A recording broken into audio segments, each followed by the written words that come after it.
So Sam Altman is not okay. Sam Altman has been crashing out. From what I understand, where this started, I believe was with his CFO going on television and insinuating something to the effect that OpenAI would like to have money from the government. But it was kind of an insinuation, or perhaps it was just misreading into what the CFO had said. But there was no real request there, and David Sachs had come out and said, no, no, that's not what we're doing here. And this sort of caused some tension because it seems that there's a little bit of tension between Altman and some of the government officials anyway, just because it seems that they are leery of him. And then it got even worse when Sam Altman and Satya Nadella were on the BG2 podcast. Now, their appearance on the BG2 podcast, so called because it's Brad Gerstner and Bill Gurley. Terrible name for a podcast, and it kind of fits because it's a couple of squares, but it kind of surprised me to see Satya Nadella and Sam Altman on there at the same time anyway, because the rumor had been that there was a lot of tension between Microsoft and OpenAI. So, hey, I'm going to go ahead and click that and see what's going on here. Well, Satya and Sam Altman seemed to be getting along just fine. But if you were Satya Nadella and in charge of one of the biggest companies in the world, you would learn how to act. And if you were Sam Altman and a psychopath, you would learn how to act. So maybe I'm coloring the commentary too much there, but I think we all have our suspicions. That said, it was not with Satya Nadella that the tensions rose. Brad Gerstner had asked Sam Altman what should have been a layup question, had asked him, look, you only have something to this effect, okay? You only have X number of revenue coming in, but you have X times Z commitments, financial commitments. How do you justify that? And, how is this going to go? And Sam Altman absolutely went off the deep end and said, well, first off, our revenue is much higher than that. If there's any time where I wish I was a public company, it was times like this so that I could tell them short the stock and then watch them get burned. And by the way, Brad, if you would like to sell your shares, I could find you a suitor very, very fast. Kind of an unhinged answer. Something that was not foreseen, and I don't think was called for either, because Brad Gerstner, again, that should have been a layup. If you have the answers, it should just be the answer. And I'm going to get to, at the end of this, a little bit of what I think. I think there's two possibilities of what's going on with Sam Altman and why he's having all of this tension flare up right now, why he is acting so batty. But, and then stormed off of the podcast. Well, to be fair, he did make it sound as if there was a pre-arranged agreement that, hey, I've got a hard out, I have to leave at X time. But it looked like he just cut out on the podcast and left Satya Nadella hanging. So, this is where we get to what we have today. On Twitter/X, Sam Altman is crashing out. I would like to clarify a few things. First, the obvious one. We do not have or want government guarantees for OpenAI data centers. We believe that government should not pick winners or losers, and that taxpayers should not bail out companies that make bad business decisions or otherwise lose in the market. If one company fails, other companies will do good work.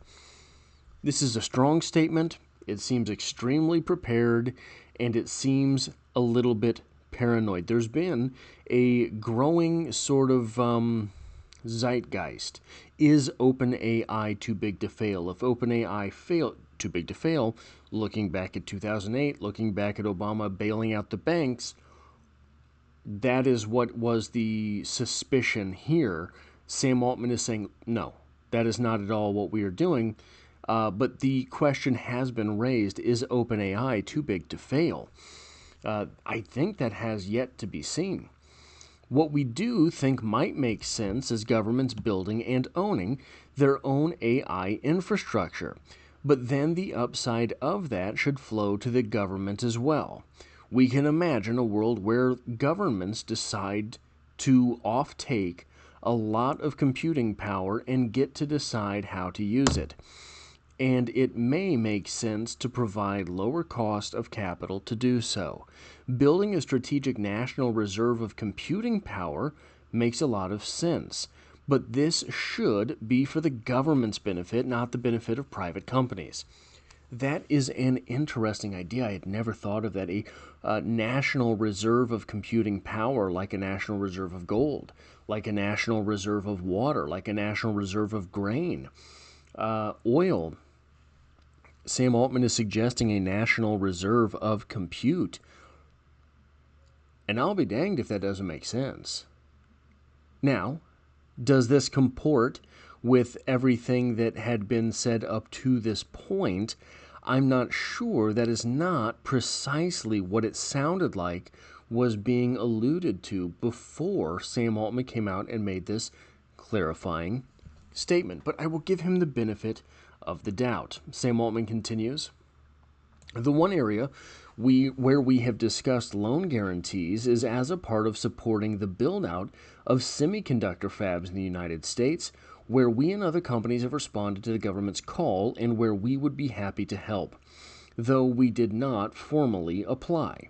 The basic idea there has been ensuring that the sourcing of the chip supply chain is as American as possible in order to bring jobs back and industrialization back to the United States and to enhance strategic position of the United States with an independent supply chain and for the benefit of all American companies. This is, of course, different from the government's guaranteeing private benefit data center buildouts. I think Sam actually has that one backwards.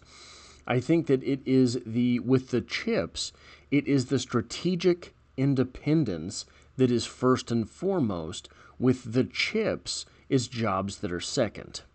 I think Trump wants those data centers, wants those supply chains, wants those semiconductor fabs in the United States, because if they're still in Taiwan, when, and I do mean when, China decides to go in, we are up a creek until we can get something thrown together. There are at least 3 questions behind the question here that are understandably causing concern. First, how is OpenAI going to pay for all this infrastructure it is signing up for? Well, Brad, where are you? We expect to end this year with above $20 billion in annualized revenue run rate and grow to hundreds of billions per year by 2030. We are looking at commitments of about $1.4 trillion over the next 8 years. Obviously, this requires continued revenue growth, and each doubling is a lot of work. But we are feeling good about our prospects there. We are quite excited about our upcoming enterprise offering, for example. And there are categories like new consumer devices and robotics that we also expect to be very significant. But there are also new categories we have a hard time putting specifics on, like AI that can do scientific discovery, which we will touch on later. So there is, I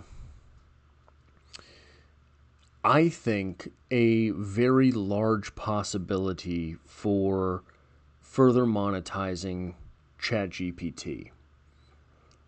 I think that if you can get, for example, a license with Disney, and all of a sudden in the image generator in DALL-E, you can create Wolverine versus Spider-Man images, things like that. You can still have the parameters that they can't do anything egregious, right? But you can license that. All of a sudden, you're paying Disney for the rights to the characters. People are paying you for the Disney package. And that is one small source of revenue, but something that I think would be very easy to do. Then you have different things with capabilities. Now, I don't know how all of that would work, but are there things between? So, for example, XAI has the monster package, whatever it's called, that you can buy, and it's like $1,300 a year. Whatever it is that XAI is offering for that, can ChatGPT offer a facsimile of those things, and not just for the massive amount, but say you want to do it one time. You want to query this or request that one time. Well, it's $5, right? And you get this X number of compute working on your question, etc. So I think that those are other possibilities there, not to nickel or dime, not to loot box it. We are also looking at ways to more directly sell compute capacity to other companies and people. We are pretty sure the world is going to need a lot of AI cloud, and we are excited to offer this. We may also raise more equity or debt capital in the future. With everything we currently see, everything we currently see suggests that the world is going to need a great deal more computing power than what we're already planning for. Second, is OpenAI trying to become too big to fail? And should the government pick winners and losers? Our answer on this is an unequivocal no. If we screw up and can't fix it, we should fail. And other companies will continue doing good work and servicing customers. That's how capitalism works, and the ecosystem and economy would be fine. We plan to be a wildly successful company, but if we get it wrong, that's on us. This sounds stunningly like Elon Musk, and I'm not saying that he's copying Elon Musk, but that is the ethos with which Elon Musk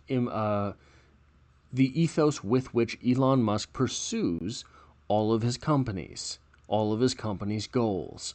So that is a very strong ethos, and it's one that leads oftentimes to success, because Sam Altman knows there's no backing down. There's no backing out. There's no one there to catch you if you fall. So it portends good things for OpenAI.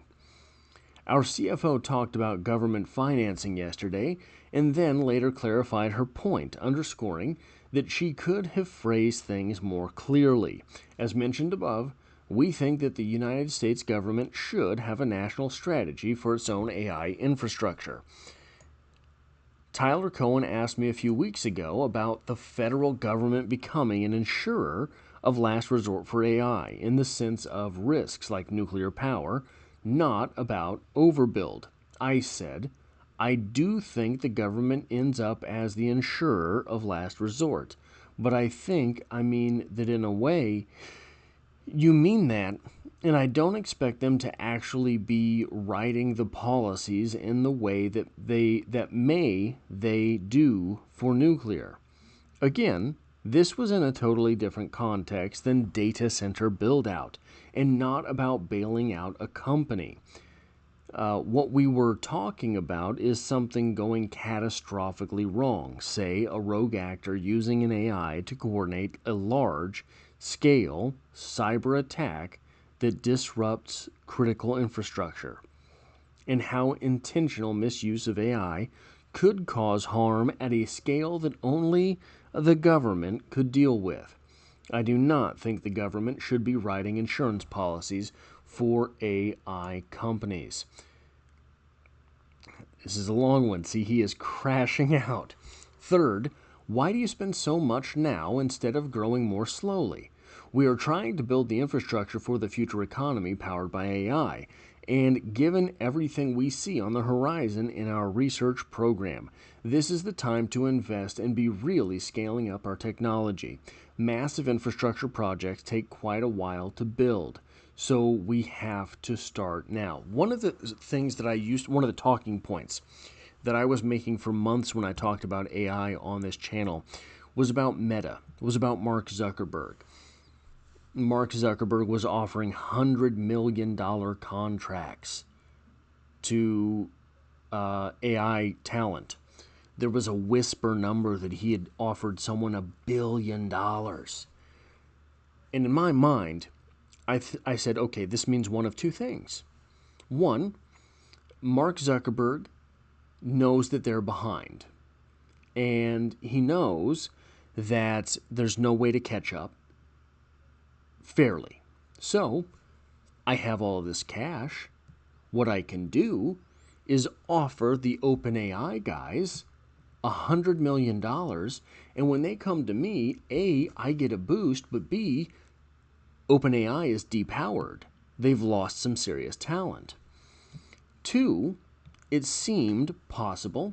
I didn't think that Meta was very close to AGI or superintelligence, but I thought that with their sort of compendium of data, what they could be was very close to an absolute answer at some corner of the artificial intelligence field. So,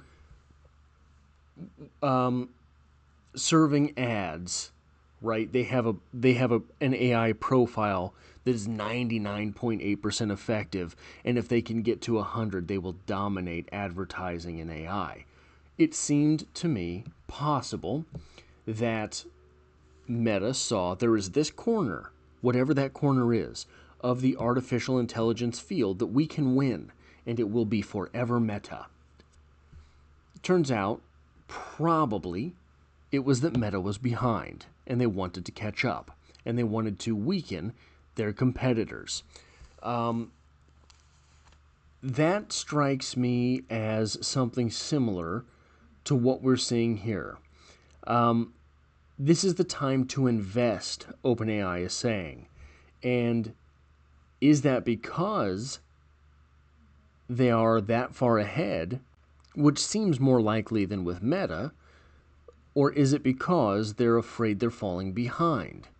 There is suddenly fierce competition from everywhere. Based on the trends we are seeing of how people are using AI and how much of it they would like to use, we believe the risk of OpenAI not having enough computing power is more significant and more likely than the risk of having too much. Even today, we and others have to rate limit our products and not offer new features and models because we face such a severe compute constraint. In a world where AI can make important scientific breakthroughs, but at the cost of tremendous amounts of computing power, we want to be ready to meet that moment. And we no longer think that it's in the distant future. Our mission requires us to do what we can to not wait many more years to apply AI to hard problems, like contributing to curing deadly diseases and to bring the benefits of AGI to people as soon as possible. Also, we want a world of abundant and cheap AI. We expect massive demand for this technology and for it to improve people's lives in many ways. It is a great privilege to get to be in the arena and to have the conviction to take a run at building infrastructure at such scale for something so important. This is the bet we are making, and given our vantage point, we feel good about it. But we of course could be wrong, and the market, not the government, will deal with it if we are. Now, overall, I thought this was a pretty good tweet. You can still feel the tension in it. Sam on Twitter likes to throw a joke in. The most recent joke he made, I think, was something about the ChatGPT 6 will now be called ChatGPT 6.7. You're welcome. Something to that effect. That's sort of his sense of humor.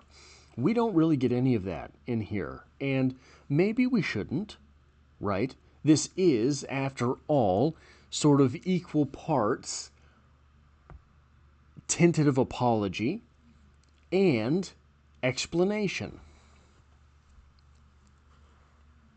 We don't get any of the apology part, but we do get an apologetic tone.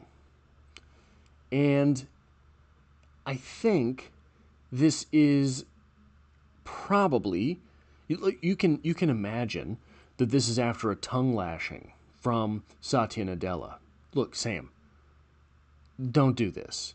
Get out there and put something out, right? Because you absolutely buried us on that podcast. But it could be that Sam just is under a lot of pressure. Now, it seems to me that there is one of two things likely occurring with Sam Altman right now. Well, maybe the Tucker podcast is weighing on him, if you know what I mean. But I think that it is possible that there's either something behind the scenes at OpenAI that he can't talk about because it's not a product yet, going very well. So all of these people asking him, hey, how are you footing the bill for all this money you're promising? And he knows, because once I put this product out, it's gangbusters. So just shut up for 15 minutes, will you?